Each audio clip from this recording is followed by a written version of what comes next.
Real estate is one of the simplest ways to build long-term wealth, and one of the easiest ways to get wrecked if you don't know what you're doing.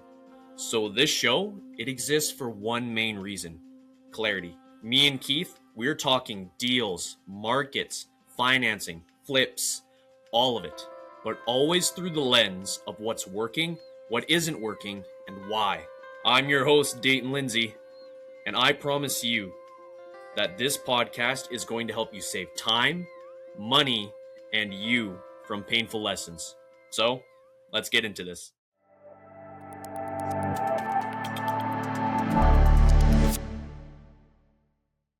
Hello, everyone. Welcome back to the First Deal Podcast. I'm your host, Dayton, here with my interviewee, Keith. Over here to my right. Is that really how you are? You're over here for me. Oh, I'm over here. Yeah. Like it could just be interesting. Okay. I don't know how it actually goes. That's cool. Okay. It might just be a client side thing then. But that is not what we came here to discuss today. We came here I came here with the intention of interviewing you. So, and asking you questions. So, question number 1. What lease clauses do you consider a non-negotiable? We're gonna piggyback off the questions from episode 12, I think, assuming I don't lose my positioning. What lease clauses do you consider a non-negotiable? This also depends on the exit strategy of if this is going to be a lease option or a long-term lease. Because there's a fair amount of case law that restricts landlords from pushing their responsibility onto the tenant. Okay. In like a landlord-tenant type of scenario. So, for example, one thing that you can't do is say, like, in the lease of a long-term tenant, you can't say, hey, if the fridge goes out, it's your responsibility to fix it, and the fridge must cost at least $1,500, right? You don't want like a crappy marketplace, Facebook marketplace one in there. You can't do that because it's your house, it's your responsibility. It went out, tenant's paying you to live there, and it needs to be livable. You like, we live in a day and age where fridges are necessary. Whereas the opposite is true in a lease option. And so in the lease, it can't say these things. However, in the option, it can. So think about the psychographic, which is like getting inside the head of the person who is doing a lease option versus a lease. So let's first break this down and kind of define things. If you're just renting a house, you never have the intention of living there.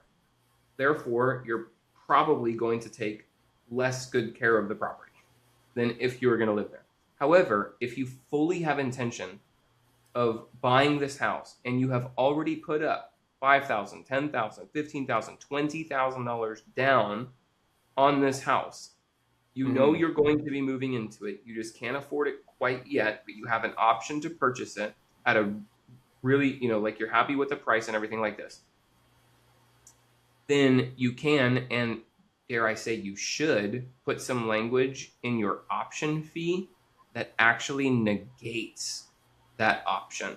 That says this option is null and void. It is off the table if I, as the owner of the property, the landlord right now, have to make this repair. So for example, I don't actually know what the number is in our option, but I think it's $200 or $250, something like that. So it's basically like a toilet. If anything more expensive than a toilet goes out, I'll fix it. If there's anything less expensive than a toilet that goes out, you're going to fix it. Meaning, if right up here I have a fan with 3 lights on it. Well, that fan and 3 lights I can get at Home Depot for about $90. And it's super easy to install. And you're like, you have to give up your man card if you are going to hire somebody to install this for you. Like, go watch a YouTube video and At the very put these least.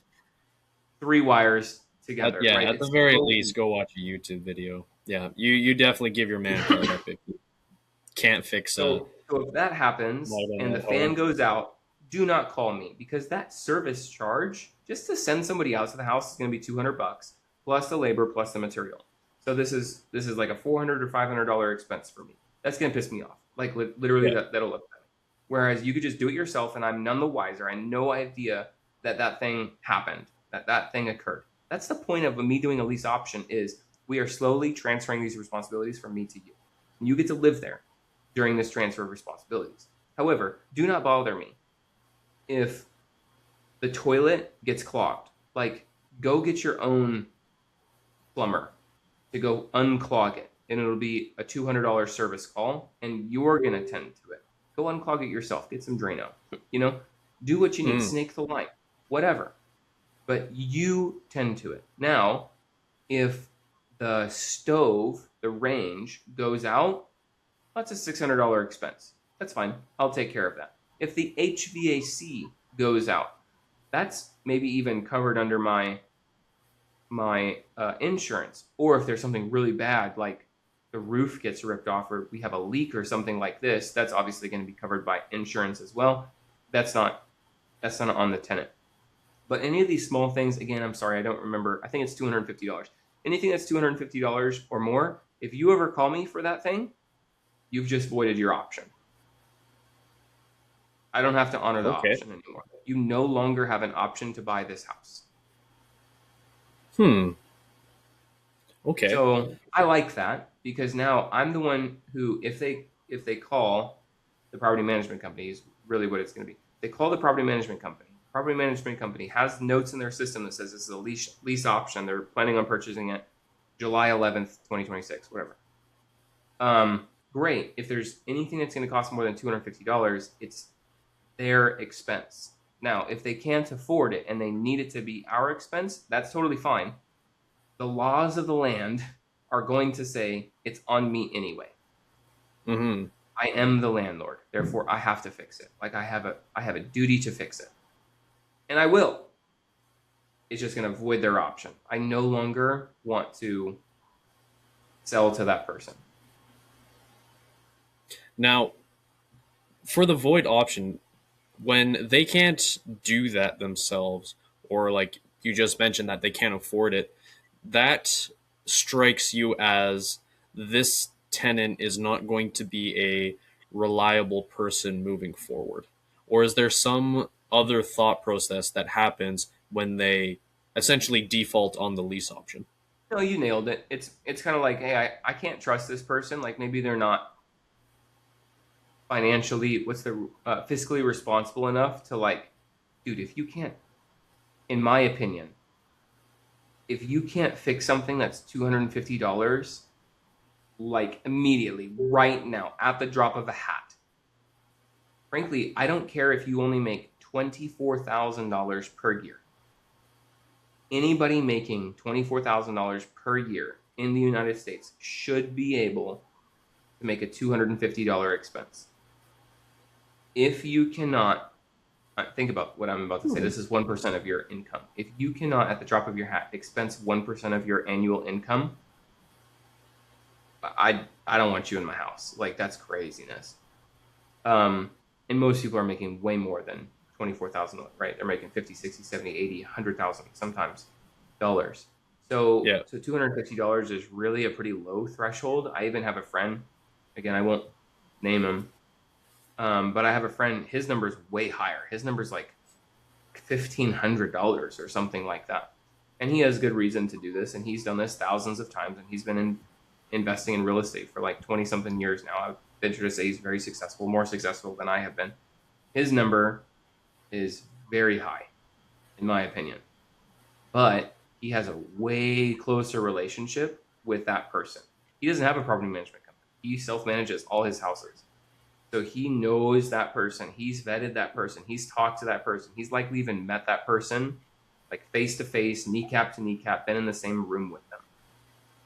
I don't have that, nor do I want that, by the way.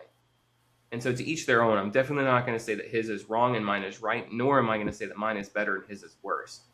I am going to say that one of them is left and one of them is right, not wrong and right, you know? So he wants that like certainty. I want to look them in the eyes. And there's some truth to that. I was in where was I? It was just on this hunting trip that I was on. I don't know if it was at the airport or at a store. It was at a store. We were shopping. That's right. We were shopping, and I needed help finding something. So I went up to one of the guys that worked at the store who looked fine. Visually, he looked fine. But as I was standing there talking to this dude, he stunk so bad. I had to distance myself. Like, I'm gonna gag. You smell so bad. And he didn't look dingy. He wasn't like unshaven, and he didn't have long greasy hair or anything. He just smelled terrible. And it was like, I don't know if you didn't wash your clothes, or I know that you haven't showered in a long while, but like something is off here. There is something to be said about meeting somebody in person and getting that interaction in person that you're not going to get when you're displaced like I am with a property management company. So he has a right, I would say, to say, like, I know you. Like, I met you at the house. $1,500, John, or whatever their name is, you know, like, John, are you freaking kidding me right now? You put down $10,000 and you're planning on purchasing this house in 3 months, but you can't afford a $400 expense. You're telling me that I should trust you to come up with the rest of the funds in 4 months, but you can't come up with a $400 expense. Right? He can say those things because he met them. He knows them. He's interacted with them in person. I don't have this luxury. So my number is far less. And again, I will say to anyone listening, there's no right or wrong. It's simply right or left. And I have a different style, but find what works for you. Find what feels good. And you can put that into your option, that it voids the option if you have to put more than X dollar amount into a repair. And you can, by the way, I'll just close out with this, that you can justify this of like, for him, hey, John, why in the world, like as an investor, does it make sense for me to put in a brand new fridge for $1,200, knowing that in 2 months you're going to own the house and I basically just gave you a fridge for nothing because your rent doesn't even cost that much? No, it doesn't, does it? Mm-hmm. Yeah, that makes sense. You can easily justify it. Yeah. Quick aside, if you're getting value out of this, make sure to hit the like, subscribe, and drop a comment down below with what you want Keith and me to cover next. It helps the channel out a lot, and it tells us what you want to learn about. Anyways, back to the video. So, we've just spent the past 10 minutes here talking about some non-negotiables for lease clauses to lease to tenants. And we talked about screening process, criteria for the screening process, how do you price rent in the previous episode we recorded. And I wanted to ask you, what is your move-in process? Well, I'm assuming you're going to talk about your property management company, but is there a move-in process that prevents future disputes? Because I'm assuming most people listening to this enjoy reading Reddit horror stories of, I had an asshole tenant that basically smeared human feces on all of the walls and then promptly lit it on fire. So I was wondering what your move-in process looks like that would prevent future disputes with your expertise behind it. Yeah, it's really simple. On your lease agreement, with a tenant, there's going to be a move-in date.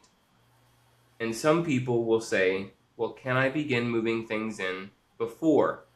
Can I do any modifications to the home before? Can I whatever, whatever, whatever, whatever, whatever? And the answer to this is always the same.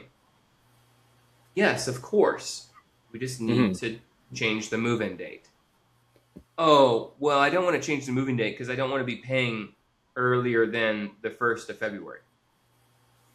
Well, my dude, you're not wanting to pay for it, but you're wanting to have the benefit of it. Like, that's not how life works. If you want the benefit, there's also cost for this, right? We don't get something for nothing. And so, yes, you can have the convenience of moving in seamlessly. You can have the convenience of, for example, setting up your bedroom so that your wife doesn't have to unpack the freaking stuff night one of you moving in. It can already be set up. However, that's going to cost you a prorated rental amount. So if rent is $1,200 and you want to move in 1 week before, beautiful. Then what we'll do is we'll do if you do $1,200 per month divided by 30 days in a month is 40. That's $40 per day. Times 7 is $280. So it's going to cost you $280 for the convenience of making sure that your wife doesn't have to unpack before she lays her head down to rest at night. Is that worth it to you? If yes, then pay the prorated amount. If not, and money is super tight, sorry, but I'm not going to let you into the house before then. Why? I'm not being a dick about this, by the way. My rental insurance doesn't kick in until that day.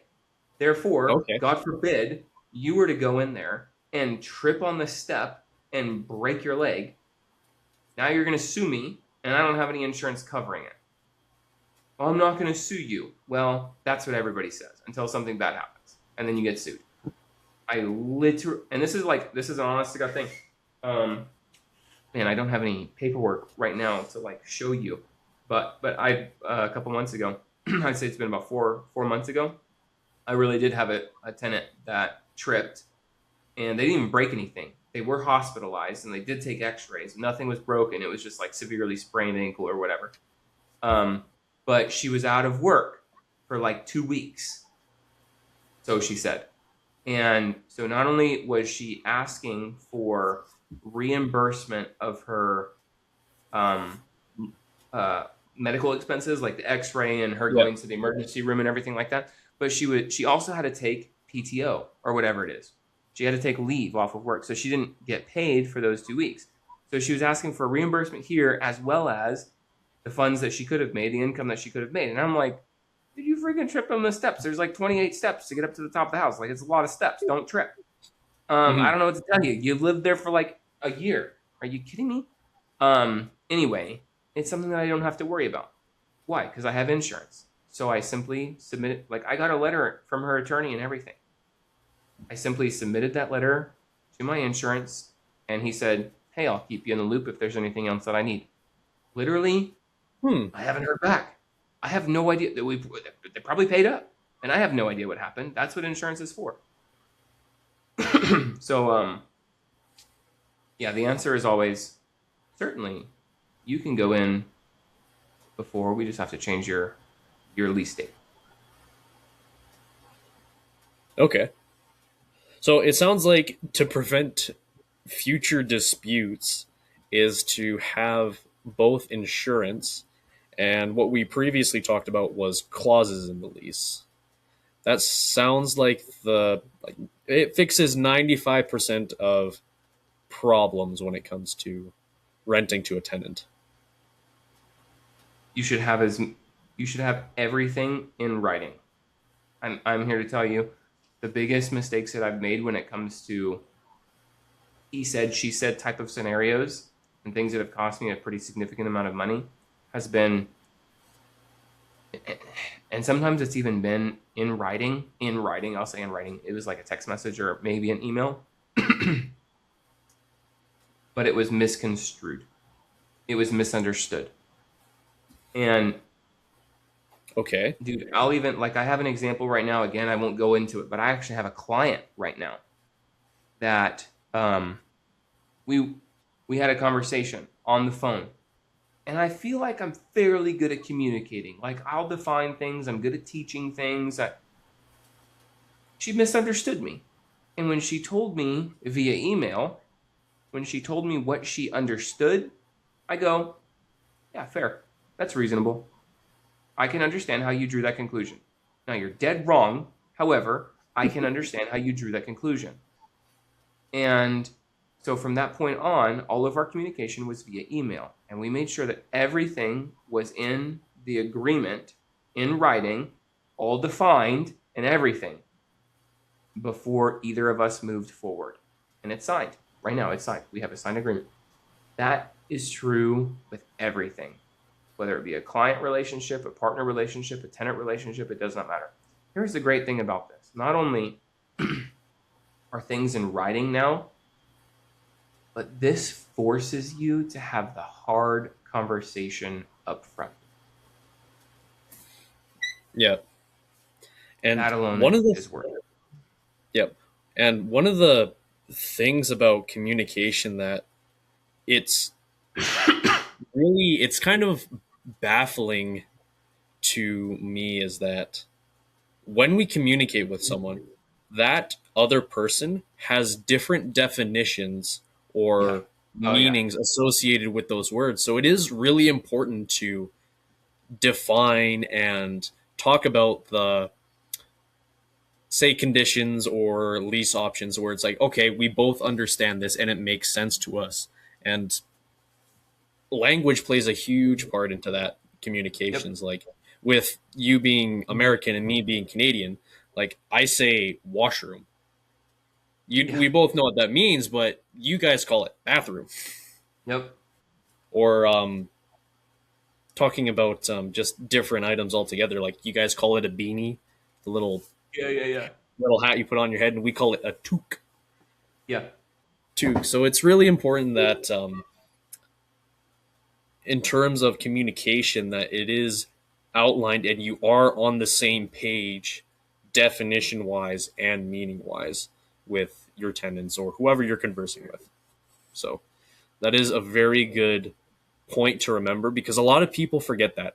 Because when we talk to someone, we kind of think they're like us. They've kind of gone through the same experiences and they have the same meaning associated to different words, but it's not entirely true.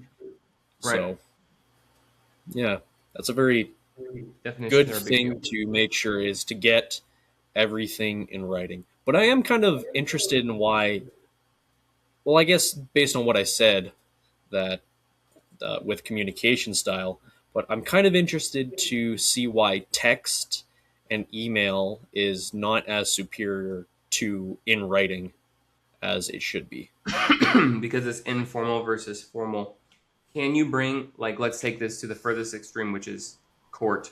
If you were to go Okay. in front of a judge and supply them with a text message, number one, has that been done? Yes, absolutely.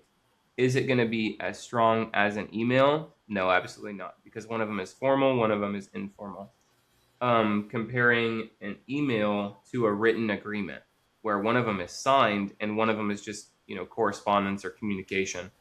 They're both formal. However, one of them is an agreement with a signature. Then, if we were to go one step further and say this document is going to be recorded in public record, therefore it needs a notary. Signature. Oh, okay. Notary. Now, not only are we signing it, but we're in front of a notary that's saying I'm witnessing this person sign it, and they've proven to me with a photo ID that they are who they said they are. This is absolutely 100% foolproof and legitimate. So those are kind of like the four levels of written communication. You have informal, formal, agreement, and public record. And the more legitimate, like the higher you are on that hierarchy, the more weight it has, the more teeth it has. So Okay. when you bring text messages into court, which literally I have, like I have provided screenshots of messages, and plenty of people do whenever you go to court. Yeah. Because it still is written. However, sentence or 2 sentence text message with like misspellings, is there like definitions and is there terms and is there exclusions and am I signing it and all this stuff? No, like it's totally different than a written agreement that has all of those paragraphs in it and a signature at the bottom.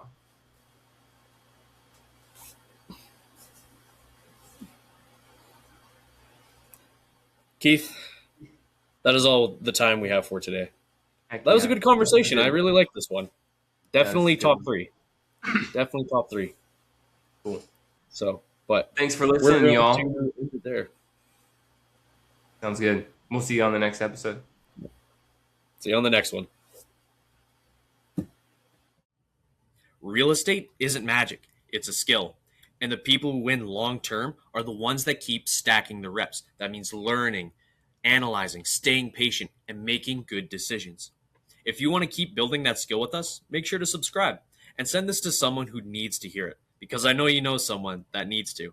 Anyways, that's all for today. Take care.